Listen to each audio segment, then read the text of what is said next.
tous et bienvenue dans cette vidéo. Alors ça fait 1 mois et 6 jours qu'on est arrivé au Mexique, plus précisément dans le Quintana Roo. On a passé 1 mois entier à faire que travailler, surtout pour Aurélien. Et bon, 1 mois entier à faire que travailler, bien sûr. On est allé un peu dans la piscine de la première résidence dans laquelle nous étions. On a fait quelques courses également. Mais voilà, ça s'est vraiment arrêté là. Aujourd'hui c'est la première sortie qu'on a faite, qu'on est en train de faire en fait. On est à Akumal, à la plage d'Akumal, et c'est plutôt bien parce qu'il n'y a absolument pas de vagues. Donc du coup pour que les enfants se baignent, c'est vraiment super agréable. Par contre la plage est payante pour ceux qui veulent avoir l'information. C'est 100 pesos par personne. Les enfants de moins de 5 ans ne payent pas et les résidents et les Mexicains payent 80 pesos par personne. Donc nous avons aménagé dans un nouveau Airbnb. Je vous ferai le house tour très bientôt. Oh, il y a un putain de double arc-en-ciel derrière toi. Donc voilà, on n'a pas choisi la meilleure période pour commencer à découvrir le Mexique parce qu'en fait ça doit faire 1 semaine qu'il y a énormément de pluie. Et normalement ce week-end il devait y avoir une tempête tropicale, d'où le double arc-en-ciel derrière moi et peut-être le ciel gris à quelques endroits. Là ça y est, le soleil commence à se lever un peu. Il doit être 18 h passées maintenant, donc il est vachement tard à l'heure où le temps commence à être plutôt clément avec nous. Et donc voilà, donc on profite de la plage d'Akumal, on découvre avec les enfants, c'est super agréable. Il semblerait qu'il y ait des tortues qui nagent non loin de nous, théoriquement. Mais on n'ira pas les voir aujourd'hui à mon avis, je pense qu'on ne peut pas trop les déranger. Si on en croise une par hasard, on la filmera, mais sinon voilà, on va les laisser tranquilles. Et voilà, les enfants s'amusent, on va sûrement prendre un petit goûter tout à l'heure et on vous montre un peu à quoi ressemble Akumal Beach. Si j'ai quelque chose à vous conseiller, n'apportez pas seulement de la crème solaire, apportez également de l'anti-moustique parce qu'ici, honnêtement, je ne sais pas si c'est parce qu'il pleut, mais il y a au taquet de moustiques. Thierry, tu as conduit au Mexique. Ouais, trop on veut tout savoir. Au Mexique. Ne faites pas les cons. Tout le monde conduit plus vite que la vitesse normale. Et ça fait bizarre parce que quand tu regardes les panneaux, tu as souvent des panneaux 40, 80, tu redescends à 60, tu remontes à 100 et tu sais plus trop où t'en es. Et généralement du coup les gens prennent la vitesse la plus élevée. Mais si tu te fais arrêter par les flics, c'est pas parce que tu es un touriste que tu vas pas payer. Donc voilà, surtout qu'il y a un truc qu'on appelle la mordida. Et ça c'est l'histoire de pot de vin des Mexicains.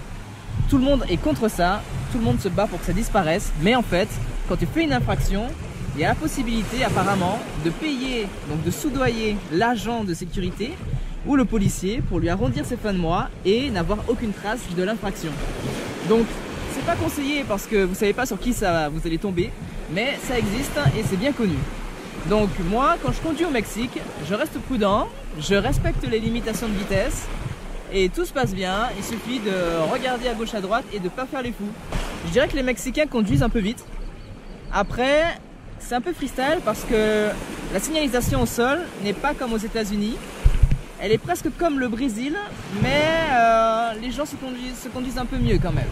Je dirais que ça semble un peu moins fou. C'est vraiment pas le pays le plus difficile où j'ai conduit. Je pense que le pire ça reste toujours le Brésil. Alors, attention à l'essence. Surtout, ne faites pas confiance à votre pompiste. Tout simplement parce que s'il ne fait pas gaffe, ou juste s'il a envie de vous entuber et qu'il ne remet pas à zéro le compteur d'essence, vous allez payer par-dessus ce que la précédente personne a utilisé comme essence. Donc ça, c'est chaud. Donc il faut vérifier la monnaie, il faut vérifier le nombre de litres que vous avez demandé, vérifier que le compteur s'est remis à zéro avant de mettre dans votre voiture et tout ça sans perdre le nord. Donc moi ce que je fais c'est que je sors directement de ma voiture pour que le gars il ait un peu la pression de bien faire les choses. Parce que c'est un peu ce qu'on appelle du truandage, c'est de l'arnaque un peu partout, que ce soit les taxis, les stations-service, partout ils vont essayer de vous estorquer un peu plus d'argent.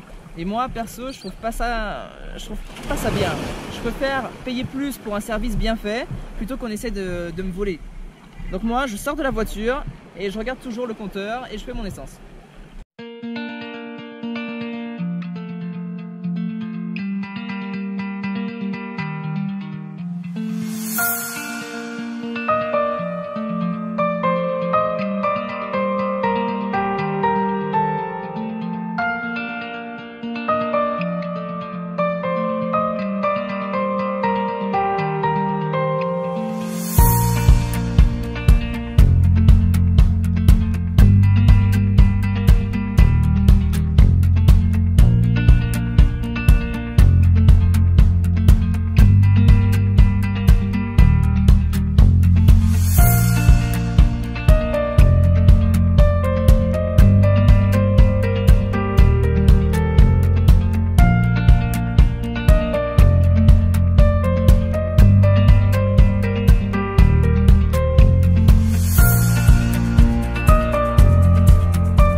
Donc voilà, c'est tout pour aujourd'hui.